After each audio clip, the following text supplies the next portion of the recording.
Hi everyone, welcome back to another video.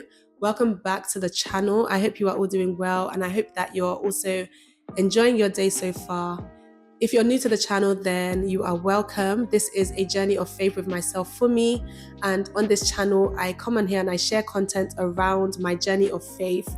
I talk about relationships and I also talk about lifestyle, and currently we are in a series where I'm talking about relationships, dating, sex, and all of the above. So if any of this interests you, or if you have been considering whether you should subscribe to the channel, then I want to encourage you to join me on this journey and subscribe to the channel below. You can definitely be expectant for more content around these three areas. So in today's video, we're going to be specifically talking about the topic of dating. I'm going to be talking about dating, but I'm also going to be talking about how we can date God's way. I'm going to be talking about how many of us, growing up in the world, maybe before we came into Christ, how we used to date, but how, if we are on that journey where we want to do it God's way, how we can actually start to put the right boundaries in place to ensure that we are doing it God's way. One of the most watched videos on this channel to date has been the video that I did a few years ago on online dating, and a lot of people were just interested in that video. A lot of people had questions, they left comments, and even up till this year, I still have people literally emailing me, asking me questions about this area, how to seek God about this area, how to do it right. So when it comes to dating, a lot of people have certain questions such as, should we even be dating? People say certain things such as, the word dating is not in the Bible, so is it something that I should be doing? People have the question of, because maybe it doesn't specifically refer to how we can date or how we should date, people assume that the Bible doesn't have wisdom when it comes to how we should date. But I truly believe that there is a lot of wisdom from the Bible that we can take to learn how to date, to do it in a healthy way, to do it in a godly way, to do it in a way that we're ensuring that our hearts are guarded throughout the process. In Proverbs chapter 4, verse 23, and I'm going to read from the NLT, it says, guard your heart above all else, for it determines the course of your life. And that is something that I want you all to hold on to as I'm sharing the 3 points in today's video, in terms of making sure that you are guarding your heart throughout the entire dating process. So whether that is you maybe currently dating now, or maybe you are considering dating or actually preparing for dating, always remember that it is your responsibility to guard your heart, not the responsibility of the other person. So let's get right into our first boundary. So I'm taking this from Ephesians 5. So I was reading Ephesians 5 about a month ago, and Ephesians 5 talks a lot about walking in love. And the first part, as I was reading it, for some reason, it was just highlighting to me how we can actually walk in dating relationships and how we can do it from a place of love. Because honestly, I feel like, especially before many came into Christ, many people just did dating relationships, not regarding the other person, not caring about the other person, not doing it from a place of love. But that is definitely something that we should hold on to when dating. It shouldn't be something that we should just be going into and hurting other people, breaking other people, not caring about the other person as well. So the first boundary is physical boundaries, because I really believe that this is one of the biggest ones that a lot of people fail with, or a lot of people struggle with when it comes to having boundaries in dating. Of course, when we watch TV or when we see the way that the world does it, a lot of the time it involves sex. A lot of the time it involves different acts, not having those physical boundaries. And a lot of the time it just makes it complex. It makes it messy. A lot of the time it creates bonds and creates all these ties that makes it difficult when the dating relationship does not work. And people then find themselves going in circles, cycles that they're unable to break because they have introduced sex to the equation. In Ephesians chapter 5, verse 3, this verse stood out to me. And it said, sexual immorality and all impurity or covetousness, which means greed, must not even be named among you, as is proper among saints. Now, that word sexual morality, I know sometimes people question, what does sexual immorality mean? What consists of sexual sin? This word sexual immorality is the Greek word porneia.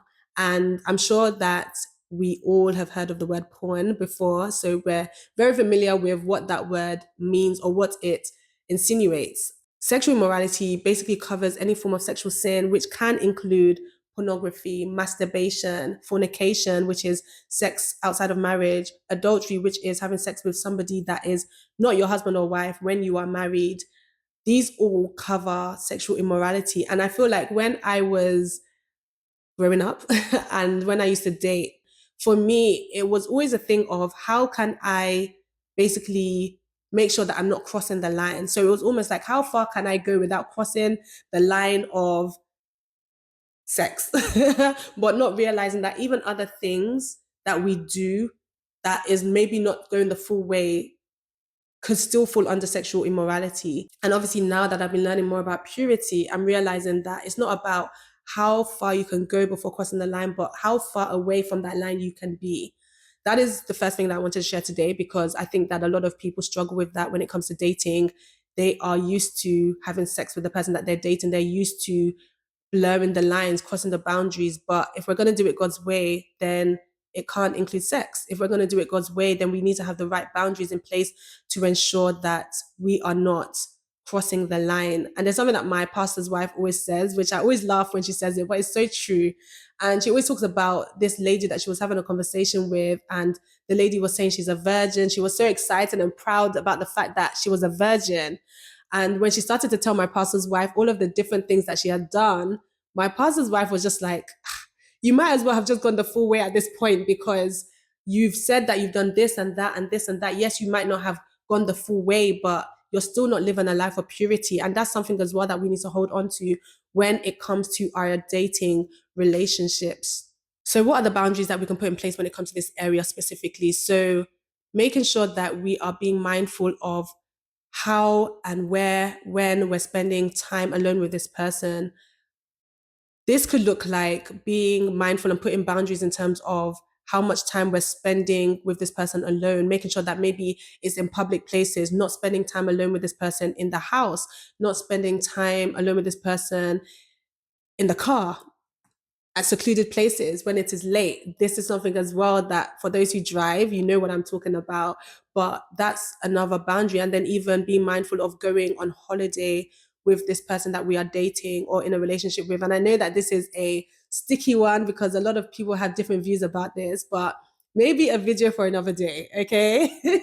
But I do feel like when it comes to going away on holiday with someone you're dating or someone you're in a relationship with, especially when you want to live a life of sexual purity or do dating and relationship God's way, then it's just not wise. A lot of the time people say things such as, oh yeah, we're going to get separate rooms. And yeah, that's understandable, but you can still end up being in the same room while you are there. So I always kind of advocate for going on group holidays. So let's say there's a group of your friends and both of you are part of that friendship group, then yeah, you can both go together, but avoiding going on holiday together. And this point actually reminded me of a scripture that talks about fleeing from every appearance of evil, not doing certain things that might appear to be sin, even if you are not sinning.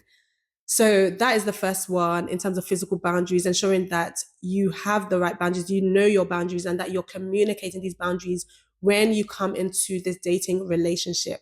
First Thessalonians 5:8 from the Passion Translation says, God's will is for you to be set apart for him in holiness, and that you keep yourselves unpolluted from sexual defilement. Yes, each of you must guard your sexual purity with holiness and dignity, not yielding to lustful passions like those who don't know God. Okay, on to our next boundary. This one is actually an interesting one. This one I'm quite excited to talk about because I feel like this is one that I kind of struggled with. And this is in the area of conversation boundaries and emotional boundaries. I never used to have boundaries. Like, if I can just put it straight how it was, I never used to have boundaries. So I wasn't taught about emotional boundaries. I didn't know how to set emotional boundaries. So whenever I was dating, for me, I just felt like, yeah, like, okay, I can share certain things, but I never had boundaries in terms of the stages at which certain things should be shared. And that's a key point that we need to note. Ephesians chapter 5, verse 4 says, Let there be no filthiness, nor foolish talk, nor crude joking, which are out of place, but instead let there be thanksgiving. And what this is essentially saying to us is that when we are in dating relationships, if we're going to do it God's way, then it can't include sexual conversations. It can't include conversations that we shouldn't be having. It shouldn't include us having certain conversations whereby we're opening up emotionally too soon. I think one of the biggest things that I've learned on my journey in this area is that there are certain stages and times when certain things should be shared in a relationship. And when it's just the dating phase, that's not the time to be sharing every single thing, especially because sharing things emotionally, opening up emotionally forms ties with the other person. It causes us to have certain ties and just feel linked and even closer, more intimate with that person, even though we're not even sure if that person is the person we want to proceed with to marriage. So this is such an important one because, like I said, when I spoke about the counterfeit relationship or the counterfeit situationship that I was in years ago, this was something that I didn't realize. And because of me sharing certain things, opening up about certain areas, certain struggles, and vice versa, bonds were quickly formed, ties were quickly formed just because there wasn't those boundaries in place. So conversation boundaries is so important because it means that we're putting boundaries around the times that we're talking. So let's just be honest, or after a certain time, it's very easy for those conversations to go left. It's very easy for us to start to have certain things like sex talk, pillow talk. I was thinking about pillow talk because I was thinking about there's something that's about pillow talk, right? But when you actually look at the definition of what pillow talk refers to intimate conversations between partners after sex, characterized by openness, honesty, and a sense of closeness. So you can all see that all of this literally breaks the whole conversational and emotional boundaries because it's usually what people do after they have sex. They have pillow talk. And a lot of people are doing this even in dating relationships. And this is something that we need to be mindful of. If we're going to do dating God's way, then we need to be mindful of having conversations late at night with this person or us having certain things like pillow talk, which can bring up those types of conversations within us. I love something that Apostle Issy, a powerful woman of God, always says. She says that every conversation is a gate. Every conversation is a door. So every conversation that you have, you are opening up a gate. You are opening up a door. And I want you to ask yourself right now, when you think back to the dating relationships you've had in the past, through the conversations that you've been having, what gates have you opened up? What doors have you opened up? And that should literally put something in you to make you more mindful when you are having certain conversations in your dating relationships going forward, that there are certain conversations that should not be had so that they do not open up doors that have no business being opened. So dating is essentially a time when we are to collect data. That is what dating is. It's a period whereby we are getting to know this person more. We are ensuring that we understand them better. We know about their values. We know about the things that they want to do, the direction that they're going, and if it's the same direction we are going, and whether we can walk that journey. And there's this book that my pastor's wife wrote, which is called Relate. And I really love it because inside the book, it has a list of questions that you can ask the person that you are dating. And I'm just going to read a few of those questions for you all today so that as you go forth into dating, you can start to ask some of these specific questions and make sure that you're collecting the right type of data. So certain questions could be, what did you want to be when you were growing up? And is that still your inspiration? What do you think are your best attributes? Who is your best friend and why is she or he special to you? What do you like most about them? What is your family like? What was your childhood like? What are your favorite childhood memories? Where did you go to school? Do you have any family traditions? Whew. What role does your church play in your life? And what things do you think we have in common or would enjoy doing together? So these are some questions that you can start to ask even from now in your dating relationships in order to see whether you're compatible with this person, to see whether this is somebody that you can do this journey with. And then now, finally, our third boundary for today's video that we need to put in place when it comes to our dating relationships to ensure that we're doing it God's way. And this is having the right spiritual boundaries. This is an interesting one because I feel like a lot of the time when it comes to spiritual boundaries, this is one that is often forgotten. This is one that is often thrown out of the window because, especially when you love God, you love prayer, you love reading the Bible, you want to quickly get involved with this person and invite them into that space. But it's so important when it comes to spiritual boundaries and dating to protect that area of your relationship with God. It's important to protect that space of that relationship with you and the Lord. Yes, you can pray for the person, they can pray for you. But I truly believe that when in that stage of dating, that is not the time for you to be praying together. When I was in that situationship years ago, I remember that one thing that I started to struggle with was my prayer life.